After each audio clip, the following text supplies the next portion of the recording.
Hi friends, എല്ലാവർക്കും സുഖമാണല്ലോ. രുചിയിലും ഗുണത്തിലും മുന്നിൽ നിൽക്കുന്ന ഒരു അടിപൊളി കറിയായിട്ട് എൻ്റെ കൂട്ടുകാരൻ വന്നേക്കുന്നത്. അത് നമ്മുടെ വീട്ടുമുറ്റത്തുള്ള ഒരു ഇൻഗ്രീഡിയൻസ് വെച്ച് നമ്മൾ തയ്യാറാക്കുന്നത്. ഈ കറി എങ്ങനെ തയ്യാറാക്കുന്നതെന്ന് നോക്കാം. എല്ലാവർക്കും ഒരുപാട് ഇഷ്ടമാണ് ഈ കറി കേട്ടോ. കുട്ടീസുകൾക്കാണ് ഏറ്റവും കൂടുതൽ ഇഷ്ടം. നമുക്ക് പെട്ടെന്ന് തയ്യാറാക്കാം. വീഡിയോ ഇട്ട് സ്കിപ്പ് ചെയ്ത് എല്ലാ കൂട്ടരും കാണണേ. ആദ്യം തന്നെ എല്ലാവരും ഒന്ന് ലൈക്ക് ചെയ്ത് സപ്പോർട്ട് ചെയ്യാൻ മറക്കരുത്. അഭിപ്രായങ്ങളും നിർദ്ദേശങ്ങളും എല്ലാം കമൻറ്റ് ബോക്സിൽ രേഖപ്പെടുത്തുകയും ചെയ്യണം. നമുക്ക് നേരെ വീഡിയോയിലോട്ട് പോകാം.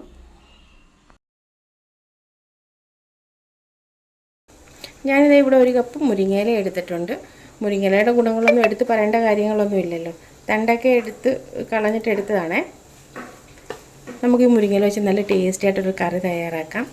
ആദ്യം നമുക്കിതൊന്ന് കഴുകി വെള്ളം തോരാൻ വയ്ക്കാം. കഴുകിയെല്ലാം മാറ്റിയിട്ടുണ്ട്. വെള്ളം വലിയ അഴുക്കൊന്നുമില്ല, മഴയത്ത് നിന്ന മുരിങ്ങയില ആയതുകൊണ്ട് വെള്ളം നമുക്ക് തോരാൻ വയ്ക്കാം. നല്ലപോലെ വെള്ളം തോന്നു വരണം. ഇനി നമുക്കൊരു അരപ്പ് തയ്യാറാക്കാം. ഞാൻ ഇവിടെ ഒരു 1/4 കപ്പ് തേങ്ങ ചിരകിയതെടുത്തിട്ടുണ്ട്. തോനെയൊന്നും വേണ്ട, ഒരു 1/4 കപ്പ് മതിയേ. ഒരു 3 അല്ലി വെളുത്തുള്ളി ഇട്ട് കൊടുക്കാം. അതുപോലെ 2 കൊച്ചുള്ളി ഇട്ട് കൊടുക്കാം. എരിവിനാവശ്യമായ പച്ചമുളക് ഇല്ലെങ്കിൽ ഒരു നുള്ളു മുളക് പൊടി ഇട്ട് കൊടുക്കാം. 1/4 സ്പൂൺ മഞ്ഞൾപ്പൊടി ഇട്ട് കൊടുക്കാം. 1/4 സ്പൂൺ ചെറിയ ജീരകം ഇട്ട് കൊടുക്കാം. കുറച്ച് വെള്ളം ഒഴിച്ച് കൊടുക്കാം. ഒരു 1/4 കപ്പിൽ താഴെ വെള്ളം ഒഴിച്ച് കൊടുത്ത് നല്ലപോലെ നരച്ചെടുക്കണം. ചെറിയ ജാറിൽ ഒരുപാടൊന്നും വേണ്ട, വെള്ളം വേണ്ട, ഒന്ന് കുഴമ്പ് പരുവത്തിൽ നമുക്കൊന്ന് അരച്ചെടുക്കാം. നല്ലപോലെ അരഞ്ഞു വന്നിട്ടുണ്ട്. നല്ല പേസ്റ്റ് പോലെ അരച്ചെടുത്തിട്ടുണ്ട്. ഒരുപാട് വെള്ളമൊന്നും വേണ്ട, ഇതേപോലെ അരഞ്ഞു വരാവുള്ളൂ. ഇനി നമുക്കിതൊന്ന് മാറ്റി വെച്ചേക്കാം. നമ്മുടെ മുരിങ്ങയിലക്കറി തയ്യാറാക്കാം. മുരിങ്ങയിലക്കറി തയ്യാറാക്കാൻ വേണ്ടി ഞാൻ പാത്രം അടുപ്പ് വെച്ചിട്ടുണ്ട്. നല്ലപോലെ ചൂടായി. നമുക്ക് ഇത്തിരി ഓയിൽ ഒഴിച്ചു കൊടുക്കാം. ഒരു 1-1.5 സ്പൂൺ വെളിച്ചെണ്ണ മതിയേ. ഞാൻ വെളിച്ചെണ്ണയാണ് ഉപയോഗിക്കുന്നത്. ഓയിൽ നല്ലപോലെ ചൂടായിട്ടുണ്ട്. നമുക്ക് ഇത്തിരി കടുക് ഇട്ട് കൊടുക്കാം. 1/4 സ്പൂൺ കടുക് ഇട്ട് കൊടുക്കാം. കടുവെല്ലാം നല്ലപോലെ പൊട്ടിയിട്ടുണ്ട്. നമുക്ക് കുറച്ച് കൊച്ചുള്ളി അരിഞ്ഞ് ഇട്ട് കൊടുക്കാം. നല്ലപോലെ ഒന്ന് മിക്സ് ചെയ്ത് കൊടുക്കാം. കൊച്ചുള്ളി ഒരു ചെറുതായിട്ടൊന്ന് വാടി വരണം, ഒരു ബ്രൗൺ കളറായി വരണം.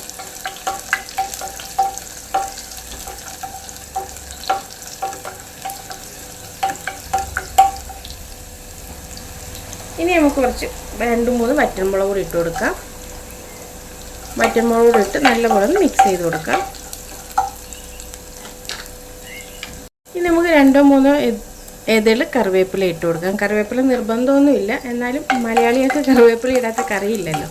അതിൻ്റെ ഒരു രുചി മണമൊന്നും വേറെയല്ല, അതിനുവേണ്ടി ഇട്ടിട്ടുണ്ട്. നിർബന്ധമില്ല മുരിങ്ങയില കറിക്ക് കറിവേപ്പില, എന്നാലും ഇട്ടാൽ രുചിയാണ്.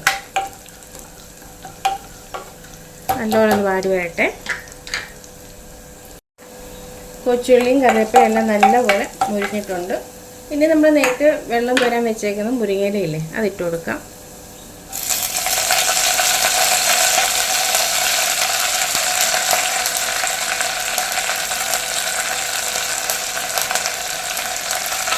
ലോ ഫ്ലെയിമിൽ വെച്ച് നല്ലപോലെ മിക്സ് ചെയ്ത് കൊടുക്കാം. മുരിങ്ങയില വലിയ വേവൊന്നും ഇല്ല, അത് ചെറുതായിട്ടൊന്ന് വാടണം. അതിന് പോലെ മുരിങ്ങയില പച്ചപ്പ് പോവരുത്.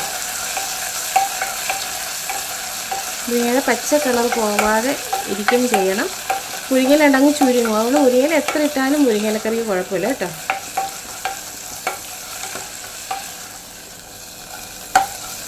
നല്ലപോലെ ഒന്ന് മിക്സ് ചെയ്ത് കൊടുക്കാം. മുരിങ്ങയില വാടി ഒരുപാടങ്ങ് വാടി അതിൻ്റെ ആ പച്ചപ്പ് നഷ്ടപ്പെടരുത്. മുരിങ്ങയില നല്ലപോലെ വാടിയിട്ടുണ്ട്. ഇനി നമുക്ക് അരച്ച് വെച്ചേക്കുന്നത് നമ്മുടെ അരപ്പ് ഒഴിച്ച് കൊടുക്കാം.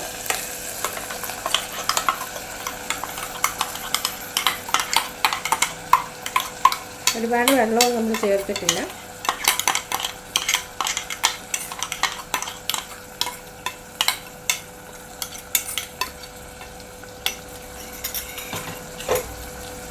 നല്ലപോലെ ഒന്ന് മിക്സ് ചെയ്ത് കൊടുക്കാം.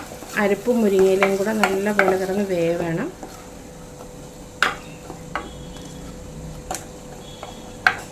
ഈ അരപ്പ് വെന്ത് പിന്നെ പച്ചമുളകും ഒക്കെ നല്ലപോലെ മാറണം. അതുകൊണ്ട് ഈ ചൂട് കിടന്ന് നല്ലപോലെ ഒന്ന് മിക്സ് ചെയ്ത് കൊടുക്കണം. വെള്ളമൊന്നും ഇപ്പോൾ ചേർക്കണ്ട. ഒരുപാട് വെള്ളം അല്ലെങ്കിൽ ചേർക്കേണ്ട കാര്യമൊന്നുമില്ല. ഇങ്ങനെ ഒന്ന് കുറുകിയിരിക്കുന്ന മുരിങ്ങയിലക്കറിക്ക് രുചിയും മണവും. അതുപോലെ മുരിങ്ങയിലക്കറിയൊക്കെ നമ്മുടെ കൊച്ചു കുട്ടീസിനൊക്കെ ചോറ് കൊടുക്കാനൊക്കെ നല്ലതാണ്. ചൂട് ചോറും മുരിങ്ങയിലക്കറിയും പപ്പടവും ഒരച്ചാറും ഉണ്ടെങ്കിൽ ഊണ് കുശാലാണ്.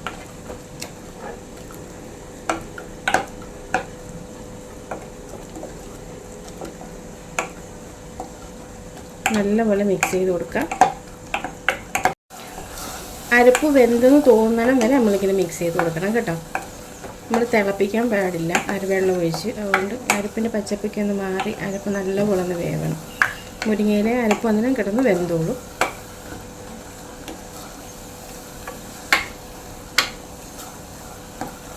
ഒരു 10 മിനിറ്റ് കൊണ്ട് നമുക്ക് മുരിങ്ങയിലക്കറി തയ്യാറാക്കാം. വളരെ സിമ്പിളാണ്. ഒരുപാട് ടൈമൊന്നും വേണ്ട, ഒരുപാട് ഇൻഗ്രീഡിയൻസ് വേണ്ട.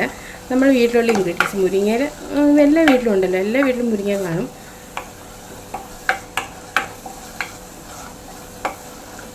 ഇനി നമുക്ക് ഇത്തിരി വെള്ളം ഒഴിച്ചു കൊടുക്കാം. കുറച്ച് വെള്ളം നമ്മൾ ആ മിക്സിയുടെ ജാറിലേക്ക് ഒഴിച്ചു കൊടുക്കാം. നമുക്കത് ഇളക്കി കൊടുക്കാം. ഒരുപാടങ്ങ് വെള്ളം പോലെ ഇരിക്കരുത്, ഒരു കുഴമ്പ് പോലെ ഇരിക്കണം. ഇത്തിരി വെള്ളം ഒഴിച്ചു കൊടുക്കാം.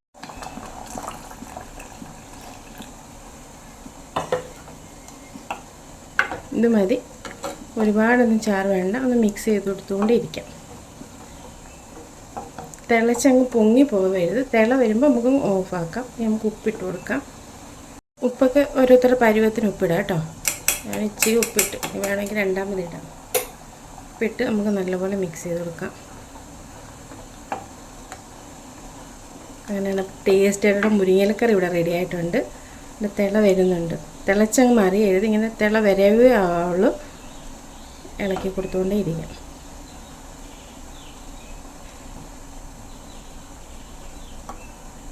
ഇനി നമുക്ക് ഫ്ലെയിം അങ്ങ് ഓഫാക്കാം. ഓഫാക്കിയിട്ട് പാത്രത്തിൽ നിന്ന് അങ്ങ് മാറ്റുകയും ചെയ്യണം. പാത്രത്തിൽ ഇരുന്ന് അങ്ങ് തിളച്ചങ്ങ് ആയിക്കഴിഞ്ഞാൽ പിന്നെ ആ കറിയുടെ ടേസ്റ്റ് മാറും, വേറെ രുചിയാവും. കറി വേറെ രീതിയിലാവുകയും ചെയ്യും. ഇനി നമുക്ക് അങ്ങ് ഫ്ലെയിം ഓഫാക്കാം. അപ്പോൾ അത് വന്ന് തിള വരുന്നുണ്ട് കുമ്പള പോലെ. ഞങ്ങൾ ഓഫാക്കാം. എന്നിട്ട് വേറെ പാത്രത്തിനകത്തോട്ട് നമുക്കിത് മാറ്റി കൊടുക്കാം. നമ്മുടെ മുരിങ്ങയിലക്കറി നമുക്ക് ബൗളിനകത്തോട്ട് മാറ്റാം.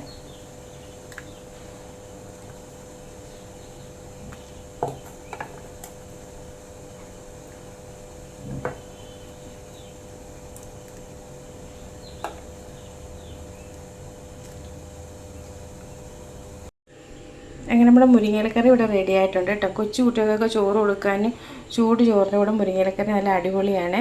നമ്മൾ കുട്ടീസിനൊക്കെ കൊടുക്കാനും കൂടുതലും മുരിങ്ങയിലക്കറി തയ്യാറാക്കുന്നത്. അതുപോലെ ചൂട് ചോറിൻ്റെ കൂടെ മുരിങ്ങയിലക്കറിയും പപ്പടം ഒരു അച്ചാറും ഉണ്ടെങ്കിൽ വേറൊരു കറിയുടെ ആവശ്യമില്ല. നമ്മൾ മുളക് കറിയൊക്കെ വെക്കുന്ന കൂട്ടത്തിൽ ഒരു കോമ്പിനേഷനായിട്ട് മുരിങ്ങയിലക്കറി വെച്ചാലും അടിപൊളിയാണ്. വളരെ സിമ്പിളായിട്ട് നമുക്ക് തയ്യാറാക്കാം. 10 മിനിറ്റ് മതി. എല്ലാവരും ഒന്ന് തയ്യാറാക്കി നോക്കുമല്ലോ.